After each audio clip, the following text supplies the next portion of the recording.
은혜와 평강이 우리 모두에게 임하기를 예수님의 이름으로 간절히 축원해 드립니다. 오늘 말씀은 빌립보서 1장 19절에서 21절 말씀을 통해 하나님을 끝까지 바라는 자라는 제목으로 하나님 말씀 증거하겠습니다. 이 땅에서 하늘의 시민답게 사는 법, 빌립보서 강의 6번째 시간입니다. 하나님의 뜻은 분명합니다. 우리를 향하신 하나님의 뜻은 우리가 주님 안에서 기뻐하는 것입니다. 기쁨은 다른 곳에 있지 않습니다.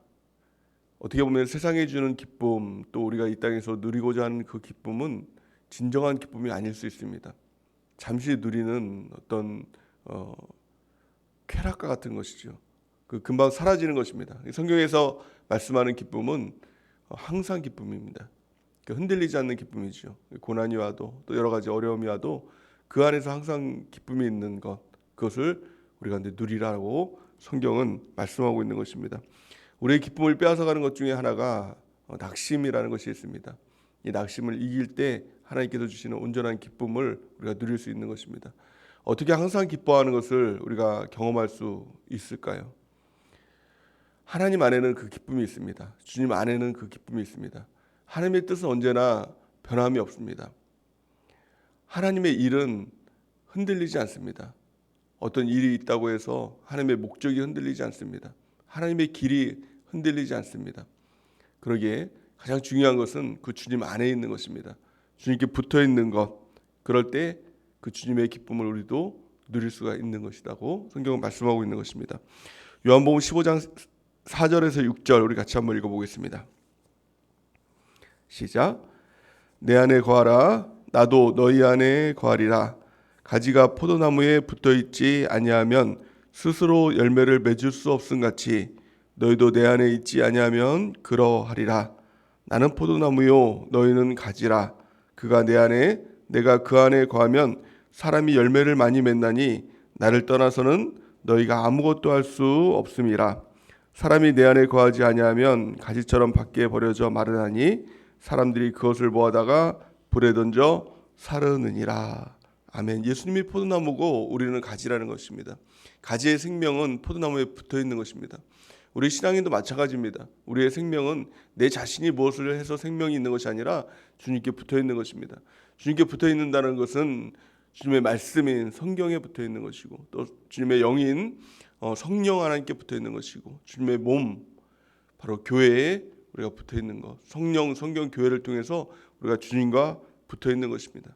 또한 성경 오늘 본 말씀은 이렇게 말씀합니다. 19절 말씀에 보니까 이것이 너희의 간구와 예수 그리스도의 성령의 도우심으로 나를 구원에 이르게 할 줄 아는 거로. 아멘. 우리가 주님께 붙어 있을 때 그것이 그 구원이고 생명이 된다는 것입니다. 그 구원의 기쁨이 우리 가운데 오는 것이죠. 또한 그 기쁨은 사람이 내 안에서 내가 무엇을 통한 기쁨이 아니라, 내가 갖는 그 기쁨이 아니라 예수 그리스도의 기쁨이다라고 성경은 말씀하고 있는 것입니다. 우리가 누리는 이 기쁨, 주님 안에서 누리는 기쁨, 그리스도 안에서 누리는 이 놀라운 기쁨은 예수님이 가지고 계신 그 근원적인 기쁨이라고 성경은 말씀하고 있는 것입니다. 요한복음 15장 11절 우리 같이 한번 읽어보겠습니다. 시작. 내가 이것을 너희에게 이름은 내 기쁨이 너희 안에 있어 너희의 기쁨을 충만하게 하려 하는 것이라. 아멘. 가지가 포도나무에 붙어있는 이유, 우리 주님께서는 기쁨이라고 말씀하고 있어요. 주님의 기쁨, 그것을 충만하게 너희에게 주시기 위해서 너희가 내 안에 있어야 된다라고 성경은 말씀하고 있는 것입니다. 주님 안에 있으면 됩니다. 주님 안에 있으면 걱정이 없습니다. 두려움도 없습니다. 근데 문제는 마귀라는 존재가 주님 안에 거하지 못하도록 만드는 것입니다. 자꾸 떨어지도록 만드는 것입니다. 가지가 포도나무에 붙어 있으면 열매도 맺고 기쁘며 충만함도 없고 뭐 걱정할 것이 없는데 떨어지게 만드는 것이죠. 떨어지면 어떻게 됩니까? 아무것도 아닌 존재가 된다는 것입니다. 사람들이 모아다가 그냥 불에 살라져 버리는, 아무것도 없이 사라져 버리는 존재가 되는 것, 이것이 바로 포도나무에 떨어진 가지의 운명인 것입니다. 근데 마귀는 우리를 이렇게 만드는 것입니다. 무엇을 통해 그렇게 만들까요? 낙심을 통해서, 포기하게 만듦을 통해서. 우리 주님은 우리를 포기하지 않습니다. 절대로 포기하지 않습니다. 하지만 문제는 내가 주님을 포기하는 것입니다. 내가 주님으로부터 떨어지고 멀어지는 것입니다. 또한 그러기에 성경은 이렇게 말씀하고 있습니다. 갈라디아서 6장 9절 우리 같이 읽겠습니다. 시작. 우리가 선을 행하되 낙심하지 말지니 포기하지 아니하면 때가 이름에 거두리라. 아멘. 성경은 한 가지 주의할 점, 오직 낙심이라고 말씀하고 있습니다. 낙심하면 포기하게 만드는 것이고, 낙심하면 결국엔 내 스스로가 떨어지는 것입니다. 그래서 결국엔 열매도 맺지 못하고 아무것도 아닌 존재가 돼버리고 만다라는 것입니다. 오늘 이 바울의 모습이 바로 이런 모습이었죠. 어떻게 보면 낙심할 수 있는 그런 모습이었습니다. 열심히 주를 향해서 달려갔는데, 열심히 복음을 증거하기 위해서 로마까지 왔는데 빌립보 감옥에 갇힌 것입니다. 아무것도 할 수 없는 그런 신세가 된 것입니다. 결국에는 죽을지 살지도 모르는 그런 신세가 된 것이지요. 낙심할 수 있는 가장 좋은 그 모습입니다. 하지만 바울은 낙심하지 않았습니다. 낙심을 이기고 오히려 빌립보 교인들에게 너희가 기뻐해야 된다. 주님 안에서 기뻐해야 된다. 다른 말로 하면 무엇입니까? 주님 안에 붙어 있어야 된다. 그래야 열매 맺고 그 기쁨이 충만해진다는 것을 가르쳐주고 있는 것입니다. 그렇다면 바울의 모습을 통해서 우리가 어떻게 낙심을 이기고 끝까지 주님께 붙어 있을까? 우리 네 가지로 오늘 본 말씀을 통해서 우리가 살펴보길 원합니다. 가장 첫 번째, 낙심을 이기기 위해서 중요한 것은 바로 믿음입니다. 가장 중요한 것은 믿음이에요. 그 믿음이라는 것이 무엇일까요? 끝까지 주님을 바라는 것입니다. 끝까지 주님께 소망을 두는 것입니다. 정말 죽음의 순간에서도 모든 것이 다 끝났다고 하는 그 순간에서도 그럼에도 불구하고 주님께 소망을 두고 낙심하지 않는 것입니다. 주님께 소망을 두면 낙심을 이길 수 있다라고 성경은 말씀하고 있는 것입니다. 바울은 하나님을 끝까지 바라는 자였습니다. 오늘 본 말씀을 보니까 이렇게 말씀하고 있죠. 20절 말씀 우리 같이 한번 읽어보겠습니다. 오늘 본 말씀 20절 시작. 나의 간절한 기대와 소망을 따라 아무 일에든지 부끄러워하지 아니하고 지금도 전과 같이 온전히 담대하여 살든지 죽든지 내 몸에서 그리스도가 존귀하게 되게 하려 하나니. 아멘. 나의 소망과 기대와 소망을 따라, 나의 간절한 기대와 소망을 따라 이렇게 말씀하고 있죠. 바울은 기대와 소망이 있었습니다. 근데 기대와 소망이 무엇입니까? 이 현실을 통한 상황과 환경을 통한 기대와 소망이 아니라 주님을 바라는 기대와 소망이 있었다는 것입니다. 주님은 변하지 않습니다. 환경은 변할지라도, 상황은 변할지라도, 사람은 변할지라도 우리 주님은 변하지 않습니다. 우리의 기대와 소망을 항상 변하지 않는 하나님께 두는 그 은혜가 넘치기를 바랍니다. 특별히 여기서 부끄러워하다라는 단어가 있습니다. 나의 간절한 기대와 소망을 따라 아무 일에든지 부끄러워하지 아니하고 이렇게 말씀하고 있죠. 이 부끄러워하지 않는다는 것은 뭐 창피해하지 않는다 이런 의미가 아니라 사실 이 원어적인 의미로 보면 낙심하지 않는다라는 의미를 갖고 있는 것이죠. 부끄러워하다라는 것이 낙심하다라는 의미를 가지고 있는 것입니다. 그래서 이 의미를 보면 하나님을 신뢰하는 자는 결코 낙심하는 일이 없습니다. 이것을 바울은 우리에게 가르쳐주고 있는 것입니다. 하나님을 신뢰하시기 바랍니다. 그러면 결코 낙심하고 부끄러워할 일이 없는 것이다라는 것입니다. 히브리서 12장 3절 우리 같이 한번 읽어보겠습니다. 히브리서 12장 3절 시작. 너희가 피곤하여 낙심하지 않기 위하여 죄인들이 이같이 자기에게 거역한 일을 참으신 일을 생각하라. 아멘. 피곤하여 낙심하지 않기 위하여서 우리 주님을 생각하라는 것입니다. 예수님을 생각하라라는 것을 말씀하고 있는 것입니다. 이 믿음의 방패가 내려오는 것, 믿음의 방패가 이 마귀가 불화살을 쏠 때 믿음의 방패를 들고 있으면 결코 이 불화살을 맞을 일이 없는 것입니다. 근데 낙심이라는 것이 무엇입니까? 믿음의 방패가 힘이 들어서 내려가는 것입니다. 이것이 낙심입니다. 언어적인 의미죠. 그러면 마귀의 불화살을 맞게 되는 것이죠. 우리가 끝까지 주님을 바라본다는 것은 믿음의 방패를 올리는 것입니다. 그리고 주를 향해서 주님을 기대하고 소망하는 것입니다. 우리가 끝까지 주님을 소망하고 기대하는 우리 모두가 되는 은혜가 넘치기를 바랍니다. 이 사도 바울은 환난과 공격 속에서도 끝까지 주님을 잃지 않았습니다. 놓치지 않았습니다. 우리 주님을 기대하고 소망하는 것입니다. 우리의 삶이 어떻든 우리 주님께서는 우리 가운데 소망을 주셨습니다. 특별히 영시예배를 통해서 우리 주님께서는 우리에게 소망을 주셨죠. 우리 주님이 우리를 향해서 큰 일을 행하시겠다는 것입니다. 여호와께서 큰 일을 행하시리라. 우리의 상황이 어떻든, 상황이 정말 바닥이라 할지라도 주님의 말씀이 소망이 되는 것입니다. 하나님이 그것을 이루시는 것입니다. 눈물 나는 환경 가운데서도. 시편 126편 말씀에 그 역사적인 배경을 보면 이스라엘 민족도 또 완전한 절망 가운데 있었을 때죠. 포로 가운데 돌아왔는데 아무것도 없는 것입니다. 다 잃어버린 것입니다. 밭도 잃어버리고 또 집도 잃어버리고 터전도 다 잃어버린 것입니다. 정말 씨앗 뿌릴 땅조차도 다 황무한 것입니다. 근데 우리 주님께서는 내가 큰 일을 행하시겠다. 눈물로 씨를 뿌려라. 이렇게 말씀하고 있는 것이죠. 우리의 삶 가운데도 이런 주님과 같은 주님의 그 은혜, 그 놀라운 큰 말씀을 우리가 들었습니다. 그러기에 우리 주님의 말씀에 소망을 두고 눈물로 씨앗을 뿌리는 올 한 해가 되는 은혜가 있길 바랍니다. 두 번째는 우리 주님께 소망을 두었으면 우리의 태도가 어떻게 될까요? 우리의 자세가 어떻게 될까요? 사도 바울은 이렇게 말씀합니다. 살든지 죽든지. 우리 주님 계시니, 우리 주님께서 우리와 함께 하시니 이제는 우리의 삶은 살든지 죽든지입니다. 성경 오늘 본 말씀 이렇게 말씀하고 있죠. 20절 말씀 우리 다시 한번 읽어보겠습니다. 20절 말씀 시작. 나의 간절한 기대와 소망을 따라 아무 일에든지 부끄러워하지 아니하고 지금도 전과 같이 온전히 담대하여 살든지 죽든지 내 몸에서 그리스도가 존귀하게 되게 하려 하나니. 아멘. 바울의 담대함은 이것이었습니다. 죽음을 두려워하지 않는 것입니다. 살든지 죽든지입니다. 그러면 한계를 뛰어넘습니다. 믿음의 한계를 뛰어넘는 방법은 죽음을 뛰어넘는 것입니다. 사람들은 죽을까봐, 망할까봐, 자기가 해가 입힐까봐, 해가 될까봐, 손해볼까봐 더 나아가지 못합니다. 전진하지 못합니다. 아무것도 하지 못합니다. 하지만 우리 주님께서 도와준다니, 주님이 소망이 된다니, 주님께서 큰 일을 행하신다니 주님을 믿고 의지하고 정말 살든지 죽든지 전진하는 삶을 사는 것입니다. 그럴 때 낙심을 이깁니다. 그럴 때 두려움도 뛰어넘습니다. 한계를 뛰어넘는 놀라운 역사가 있게 된다는 것입니다. 또 로마서 14장 7절에서 8절에 이렇게 말씀하고 있죠. 우리 같이 한번 읽어보겠습니다. 시작. 우리 중에 누구든지 자기를 위하여 사는 자가 없고 자기를 위하여 죽는 자도 없도다.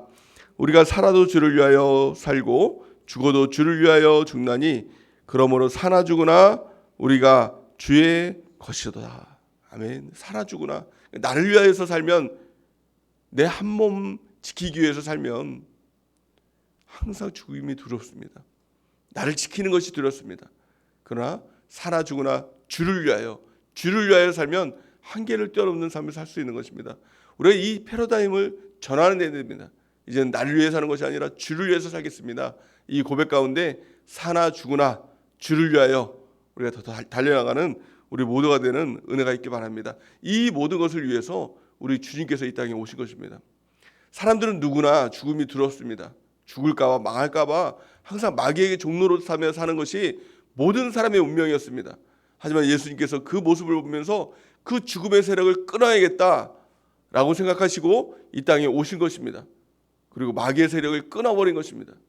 그리고 우리를 종노릇하는, 마귀의 종노릇하는 우리 이 신세에서 건져주셨다라고 성경은 말씀하고 있는 것이죠. 성경은 이렇게 말씀합니다. 히브리서 2장 14절에서 15절 우리 같이 한번 읽어보겠습니다. 시작.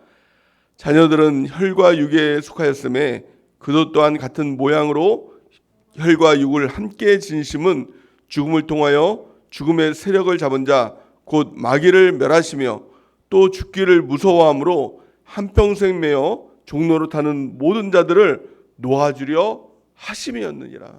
아멘. 예수님께서 이 땅에 오셔서 마귀의 세력을 끊어주시고 죽음을 통하여서 죽음의 세력을 끊어주시고 한평생 마귀에게 매어서 종노릇하는 우리 모두를 놓아주고 건져주시기 위해서 이 땅에 오시고 그 일을 실행하셨다라고 성경은 말씀하고 있는 것입니다. 그러므로 주님이 우리와 함께 하십니다. 마귀의 세력을 이기고 죽음의 세력을 이기신 그 주님이 지금 우리와 함께 하신 것입니다. 그 주님이 함께 하시니 이제 두려움이 없는 것입니다. 담대해지는 것입니다. 이것이 진정한 믿음입니다. 우리 주님과 늘 동행함을 통해서 담대함을 얻는 우리 모두가 되는 은혜가 있길 바랍니다. 히브리서 10장 35절 우리 같이 읽겠습니다. 시작. 그러므로 너희 담대함을 버리지 말라. 이것이 큰 상을 얻게 하느니라. 아멘. 주님이 함께 하심을 통해서 우리는 담대함을 얻습니다. 십자가의 은혜와 또 부활의 능력과 또 천국을 바라보는 이 복음을 통해서 우리는 담대함을 얻는 것입니다.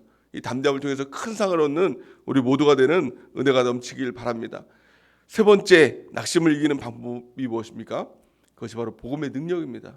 복음의 능력은 십자가의 복음, 부활의 복음, 천국 복음, 이 세 가지 우리가 꼭 붙드는 것입니다. 그러면 내 안으로부터 이 복음의 담대함의 능력들이 나타나기 시작한다라고 성경은 말씀하고 있는 것이죠. 로마서 1장 16절을 같이 읽겠습니다. 시작. 내가 복음을 부끄러워하지 아니하노니 이 복음은 모든 믿는 자에게 구원을 주시는 하나님의 능력이 됨이라. 먼저는 유대인에게요, 그리고 헬라인에게로다. 아멘. 이 구원을 주시는 능력, 이 복음의 능력이지요. 십자가 붙들고 부활을 붙들고 천국을 붙들면 이 복음의 능력들이 나타나기 시작한다는 것입니다. 이 능력이라는 것이 헬라어로 보면 두나미스죠. 그래서 여기서 파생된 게 다이나마이트라고 하지 않습니까? 이 폭발력 있는 이 능력을 통해서 모든 것을 다 뛰어넘고 깨뜨려 버리시는 이 하나님의 능력을 우리는 경험하게 될 줄을 믿습니다. 그래서 이 우리가 절대로 놓지 말아야 될 것은 이 복음입니다. 복음이 내 안에 일하는 것 뿐만이 아니라 복음을 증거하는 것입니다. 십자가 복음을 증거하고 부활의 복음을 증거하고 무엇보다도 천국 복음을 증거하기 시작할 때 그것이 나에게 능력이 돼서 두려움이 사라지고 낙심을 이기는 하나님의 역사 가운데 나타나게 될 줄을 믿습니다. 네 번째, 낙심을 이기는 방법, 그것은 우리의 소망을 이 땅에 두는 것이 아니라 영원한 천국에 그 소망을 두는 것이죠. 그러면 이 땅에서 때로는 어려움들이 있고 때로는 우리를 무너뜨리는 일들이 있습니다. 어떤 물질적인 어려움이라든가 또 건강의 어려움이라든가 또 그런 일들이 있죠. 하지만 천국의 소망을 두면 결국 그 소망은 끊어지지 않는 것입니다. 낙심을 이기게 된다라고 성경은 말씀하고 있는 것이죠. 구원받은 사람들의 특징은 천국이 실감되는 것입니다. 아, 천국이 이 땅보다 더 좋지. 죽음이 끝이 아니지. 이것을 믿는 사람들이 구원받은 사람이다라고 성경은 말씀하고 있죠. 오늘 본문에서 보니까 사도 바울은 이렇게 고백합니다. 21절 우리 같이 한번 읽어보겠습니다. 21절 시작. 이는 내게 사는 것이 그리스도니 죽는 것도 유익함이라. 아멘. 내 안에 그리스도가 계시니 이 죽는 것도 유익하다. 죽는 게 유익하다. 세상 사람들의 특징이 무엇입니까? 죽으면 안 된다는 거죠. 왜냐하면 죽으면 끝이니까. 죽음이 가장 큰 절망입니다. 하지만 예수 믿는 사람의 특징은 죽어도 유익하다. 아니, 죽음이 더 유익이다.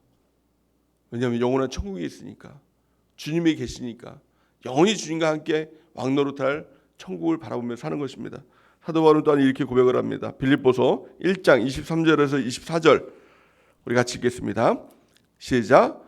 내가 그들 사이에 끼었으니 차라리 세상을 떠나 그리스도와 함께 있는 것이 훨씬 더 좋은 일이라. 그렇게 하고 싶으나 내가 육신으로 있는 것이 너희를 위하여 더 유익하리라. 아멘. 이 땅에 있는 이유는 내가 유익하기 위해서, 내가 더 잘 살기 위해서 있는 것이 아니라 다른 사람에게 복음을 증거하고 다른 사람들을 양육함을 통해서 그 사람들에게 유익을 주기 위해서 이 땅에 있는 것이지, 나를 위해서는, 나에게 가장 큰 유익은 영원한 천국이다라는 것을 바울은 이야기하고 있는 것입니다. 우리도 이처럼 이 땅을 위해 사는 것이 아니라 영원한 천국을 위해서, 천국의 소망을 두고 살아가는 우리 모두가 되는 은혜가 있길 바랍니다. 그럼을 통해서 이 땅에서 낙심을 이겨내고 주님과 늘 붙어있음을 통해서 영원한 천국의 기쁨을 누리는, 또 예수님의 기쁨을 누리는 우리 모두가 되는 은혜가 넘치기를 예수님의 이름으로 간절히 축원해 드립니다. 그래서 우리가 교회를 통해서 발견하는 최고의 가치는 바로 천국입니다. 천국의 기쁨을 누리는 우리 모두가 되길 바랍니다. 그러기에 우리의 소망을 오직 주님께 두시기 바랍니다. 우리가 모든 것이 다 끝나도 끝난 게 아닙니다. 영원한 천국이 있고 주님이 계시기에 우리가 주님을 기대하고 소망함을 통하여서 우리가 승리하는 우리 모두가 되는 은혜가 넘치기를 예수님의 이름으로 간절히 축원해 드립니다. 우리 같이 기도하는 시간